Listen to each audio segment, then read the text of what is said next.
Un saludo a todos. He pensado actualizar la situación al 1 de abril, o sea, al día de hoy, y en parte también impactado por algunos artículos que han salido últimamente. La situación, según el Ministerio de Salud hoy día, es que tenemos un total de 3.031 casos y nuevos hubieron 293, y llevamos fallecidos 16 y recuperados 234. Persiste la situación en el sentido de que hay muy pocos casos en algunas zonas. Por ejemplo, en Arica, en Atacama, hay poquitos casos en Aysén. Sin embargo, el número de casos en la región metropolitana, en la región de Maule, Ñuble, Biobío y Araucanía es muy importante. Y ha emergido como una cosa importante también Magallanes, con un número de casos bastante importante. Ya ha aparecido algunos casos en Aysén. Todo esto hace pensar que esto está activo y se está expandiendo. Recordemos que los coronavirus son virus que no son familiares de hace muchos años. Producen habitualmente resfríos y patologías que no eran de mayor significación. Sin embargo, este COVID-19 es el tercero que nos ha preocupado enormemente. Es así como este virus tiene una tendencia importante a producir mutaciones. Es una zoonósis, o sea, proviene originalmente de animales. No es el mismo coronavirus que habitualmente veíamos, sino una especie nueva que tiene como portador y hospedero a los murciélagos. Probablemente ellos no hacen la enfermedad, pero arrastran una cantidad muy importante en su sangre de estos virus. En el año 2003 se produjo una mutación importante llevando a una preocupación mundial, fue el síndrome respiratorio agudo severo, ya en que los murciélagos fueron los que a partir de un animalito que se llama chiveta, hubo traspaso a los animales. Hubo 650 muertos en la área de Hong Kong, se pudo contener, pero tenía una mortalidad bastante alta. Después, el año 2012, hubo una segunda mutación importante, que el año 2012 produjo más de 800 muertos en Medio Oriente. Fue el paso del virus desde un camello a un árabe de Arabia Saudita. No sé si intermedió o no murciélago, no sé si en esa zona hay o no.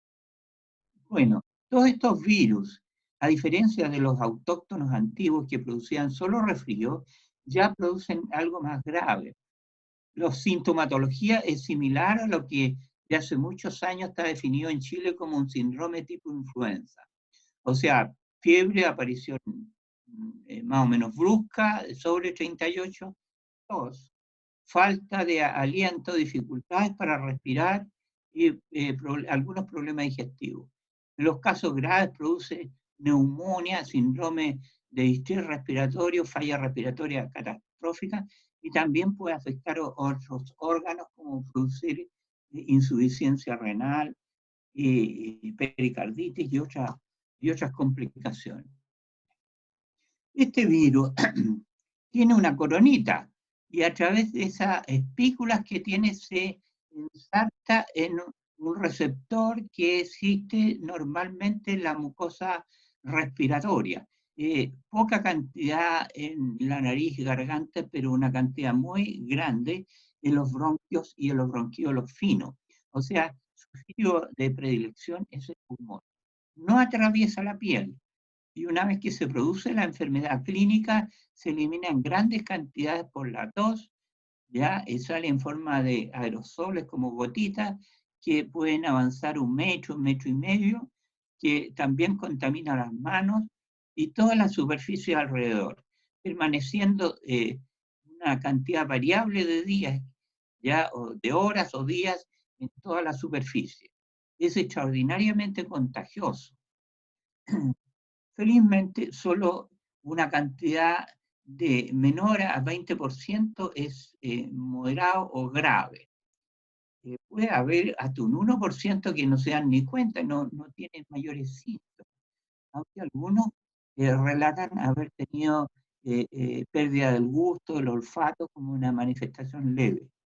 El 80% tienen manifestaciones moderadas, fiebre 37,8 o un poco más, tos, que habitualmente, a diferencia de los virus de influenza, es menos productiva, es más bien una tos seca, ¿ya? Y esto puede, entre que se contagia una persona y habitualmente aparecen los síntomas, va entre 5 a 13 días, pero el promedio es al fin de la primera semana. Al fin de la primera semana, la mayoría de las veces aparece la fiebre y entre 9 y día 9 y 10 puede ya aparecer en los casos graves la neumonía, ya se complican como de manera severa alrededor del 15% de los pacientes. Ahora, hay un 5% que puede requerir camas de uso y ventilador, y la mortalidad han sido variables entre 2, 4, 8% en algunos países. Ahora, no existen vacunas en absoluto. Este virus, que es una especie que es netamente parásito, es incapaz de vivir solo en el medio ambiente, necesita un hospedero en el cual multiplicarse. Entra al árbol respiratorio, se engarza en un receptor e inyecta su código genético y eso le permite multiplicarse. Ahora, la gripe habitualmente contagia entre 1 a 2 personas, pero aquí este coronavirus contagia habitualmente 3 a 4 personas. O sea, es mucho más contagioso que otro. El SARS también tenía una contagiosidad más o menos elevada, no así el MERS. El MERS tenía mortalidades altas, 35 más por ciento, pero era poco contagioso y se contuvo en la zona de Medio Oriente. O sea, es el doble de contagioso de la gripe. Ahora, no tenemos ni los jóvenes ni los viejitos ninguna inmunidad. Y curiosamente a los niños produce muy poca enfermedad. ¿Cuáles son la gente que tiene más riesgo? Evidentemente son aquellos que tienen más de 65 años de edad. Esos son los que pueden afectar más severamente. Y por supuesto, aquellas personas que tienen inmunodepresión, que han tenido HIV o trasplantes renales, que tienen enfermedades crónicas, cardíacas, que son diabéticos, una infinidad de condiciones crónicas que hacen que sea más fácil que el curso sea más grave. La mortalidad es variable y generalmente se la ha situado entre 2 a 4%, pero hay países como España e Italia que uno está asombrado de la cantidad de muertos y las mortalidades son mucho más altas. Requieren cama de intermedio y UCI alrededor del 5%, ¿ya? Y ahí, una vez que cae la UCI, la mortalidad puede ser mucho mayor. Puede ser hasta un 30-40% de los que caen en UCI. Esto que afecte a la gente de más edad es bastante importante, especialmente si nosotros analizamos cuál es la situación, por ejemplo, en Italia, que es esta pirámide que está al lado derecho de Italia. Ustedes ven que hay más viejitos que jóvenes, lo que evidentemente en un sistema de reparto para las jubilaciones sería un problema, porque hay más viejitos que, fíjense ustedes que sobre 50 años ahí, la mayoría son más viejitos, ¿ya? O sea, eh, es un problema. En Italia. En Francia prácticamente es una columna paralela. Pero está avanzando rápidamente a predominio de la gente de mayor edad. En Chile la cantidad de personas de edad no es tanta como en Italia o Francia, pero es una cifra que va aumentando de año en año.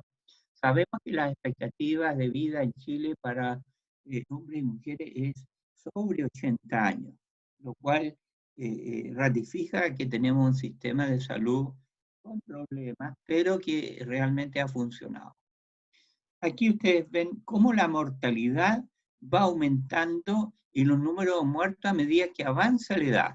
Sobre 60, ya sobre 80 años tiene aquí más de 80, un 14-15% de mortalidad. Entonces es realmente un problema. Ahora, no existe vacuna, no existe tratamiento.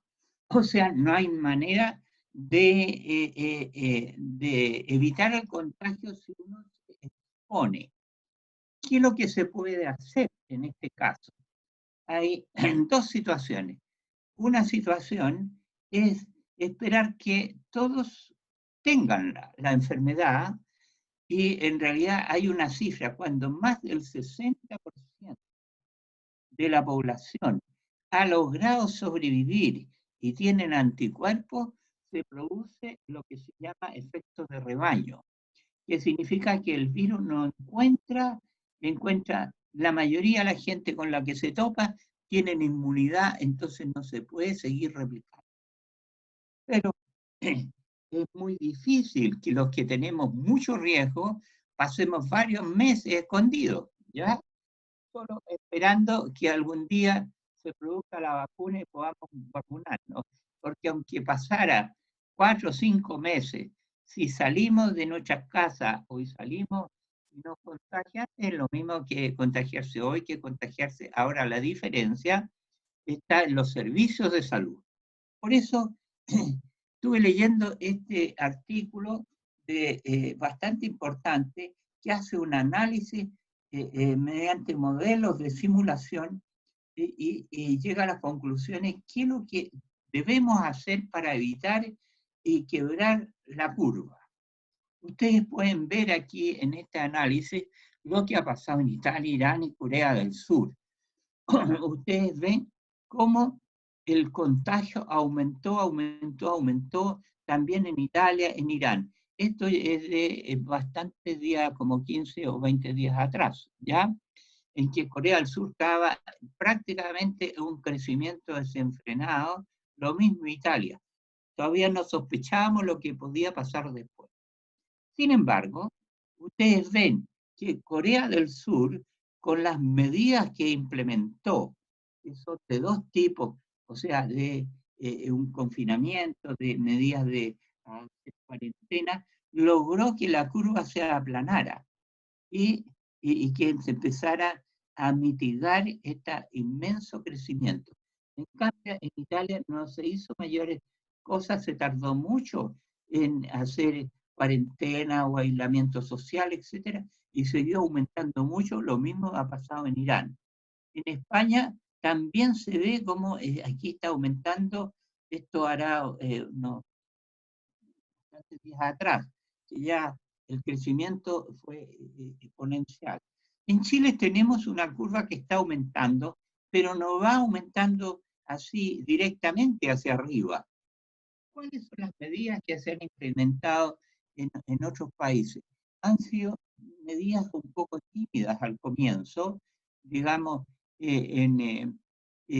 por ahí por mediados de marzo se dictó en España que la gente se quedara en sus casas, pero más bien una cosa voluntaria, que no pasen con niños, que no hagan fiestas. Naturalmente, tanto los italianos y los españoles, por su sangre mediterránea, les gusta ir a las fiestas y los restaurantes, etc. Los espectáculos también no asistir y mantuvieron todo el transporte público y el tráfico sin restricciones. Eso significó que las medidas no fueran efectivas y fuera aumentando drásticamente el número de contagiados.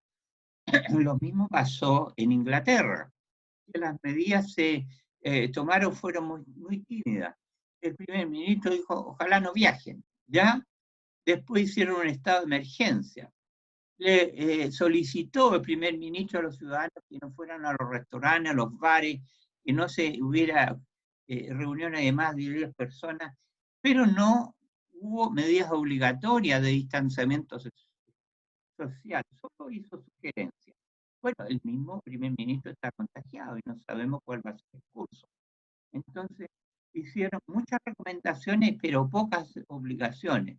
A diferencia de China, que, bueno, sabemos que es un régimen dictatorial, y ahí todos obedecieron ciegamente cuando dijeron cuarentena, es cuarentena. Y desapareció la gente en la calle. Entonces hay dos caminos. Uno son las medidas de mitigación, que la mayoría de las veces más bien son de consuelo para los políticos, pero no son eficaces, y las medidas de real supresión del riesgo de contagio. Aquí ustedes tienen tres situaciones. Una situación en la que no se hace nada, cada contagiado contagia a 3 o 4 y hay un crecimiento logarítmico. Cuando uno hace medidas solo de cerrar los colegios y decir que no se saluden, que haya distancia social, prácticamente el efecto es mínimo, esta línea verde. Y en cambio, cuando ya se hace una cuarentena, significa eso con fuerza pública en las calles, que nadie sale a la calle, en casos muy contados, ustedes que ven, francamente la curva baja y se aplana. O sea, aquí ustedes ven, ¿qué es lo que pasa? Si uno no hace nada, ya la curva es alta. Cuando empieza uno a hacer aislamiento, cerrar las escuelas, y cuando hace distanciamiento, progresivamente, con la sumatoria de todas, uno logra un aplanamiento de la curva, no solo con medidas parciales. Entonces, es muy importante el valor del tiempo, porque nos enfrentamos a un virus que no conocemos mucho y que tiene una contagiosidad muy importante, de manera de que las medidas parciales no van a detener su desarrollo. Una supresión efectiva sí que nos permitiría tener menos casos totales y aliviar al sistema sanitario para que los casos se vayan produciendo de a poco en el tiempo. Y eso evita la sobrecarga de las unidades de cuidado intensivo intermedio y significa un mejor manejo con reducción de las tasas de mortalidad y de los daños colaterales. Sin embargo, la vuelta al trabajo se ve no tan cercana. Entonces, yo creo que debemos hacer en Chile. Yo creo que hay que multiplicar las cuarentenas, aumentar la capacidad diagnóstica, como lo hicieron los surcoreanos, que identificaron perfectamente quiénes iban adquiriendo los contagios, haciendo un aislamiento y cuarentena muy efectivo, y hacer que aumentar entonces los test para identificar y tomar las medidas efectivas. Esto porque si seguimos el ejemplo contemplativo que han usado, por ejemplo, en Estados Unidos, en que ha habido un aumento, pero exponencial, más de 100.000 pacientes, pueden tener cientos de miles de muertos en poco tiempo, porque aun cuando ellos tienen una gran cantidad de recursos, se les van a hacer insuficientes la cantidad de ventiladores y de camas críticas. Y con mucha más razón a nosotros que tenemos una cifra menor de recursos. Por eso es importante ganar tiempo, porque así podremos estar en mejores condiciones para solucionarlo y podemos dar tiempo para producir o equipar. Podemos aprovisionarnos de mascarillas, de elementos de protección personal, importar o fabricar nuevos ventiladores y reducir así la mortalidad, y nos da tiempo para entrenar a algunos médicos de intermedio al manejo de los ventiladores mecánicos. ¿Ya? Ahora, bajando la velocidad de contagio, ya uno al final no va a lograr que el virus no se expanda, a menos que poco a poco se vaya juntando una cantidad superior al 50% de la población general que ya haya tenido el coronavirus y se haya recuperado. Ahí está el momento en que toda esa cohorte de gente son las que producen efecto de rebaño y el virus no se va a poder replicar. Pero para que suceda eso pueden pasar varios meses, de manera de que probablemente la gente mayor y la de riesgo debiera estar escondido un periodo bastante prolongado, a menos que salga una vacuna o se descubra algún antiviral que sea efectivo, porque los que he leído hasta el momento están todos en estudio y los medicamentos tienen efectos secundarios. Aquí ustedes pueden ver, y el artículo que es muy interesante, lo voy a poner en Facebook, se llama La danza, el martillo y la danza. Se refiere al autor como martillo, un golpe al coronavirus sin duda. O sea, aislamiento social, una cuarentena estricta, ya antes que haya una cantidad muy importante de contagiados en cada zona. Eso baja la velocidad de contagio y la va repartiendo en el tiempo, ¿ya? Y después, bueno, evidentemente va a haber pequeños brotes que suben y bajan, pero no a un crecimiento exponencial. Por eso la segunda etapa la llama la danza. Pero lo importante es hacer las cosas oportunas y enérgicamente. Aquí hace un análisis qué es lo que pasaría en Estados Unidos, que aquí habla de 10 millones de muertos, mucho más muertos. Si no hay ninguna medida de mitigación, la curva aumenta atrozmente y la cantidad de muertos también aumenta en forma muy importante porque rebasa todas las capacidades. Además, el problema en Estados Unidos que si bien tiene muchos recursos, ya hay mucha gente que no tiene una medicina estatal que les permita a ellos también acceder. En resumen, les recomiendo el artículo y la conclusión es que necesitamos medidas duras e inmediatas para atacar el coronavirus. Creo yo que el Ministerio de Salud, que tiene una larga tradición, y especialmente el ministro, tiene suficiente carácter y se han ido haciendo bien las cosas. Pero yo creo que no hay que soltar las cuarentenas tan rápidamente y tiene que haber un nivel de examen que nos permita realmente asegurar de que estamos dominando la multiplicación de casos tan acelerada.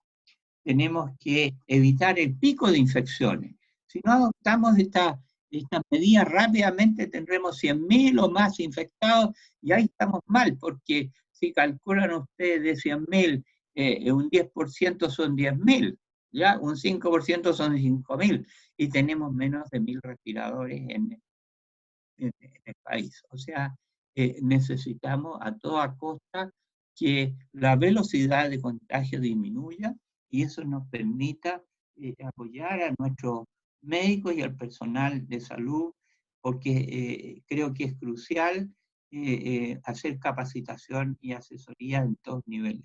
Yo estoy admirado, hay algunos discípulos míos que están todos en primera línea. Yo desearía estar, pero no me han permitido por mi edad poder entrar siquiera a la costa central. Pero estoy asesorándolo por vía telemática y eso por lo menos me consuela. Muchas gracias.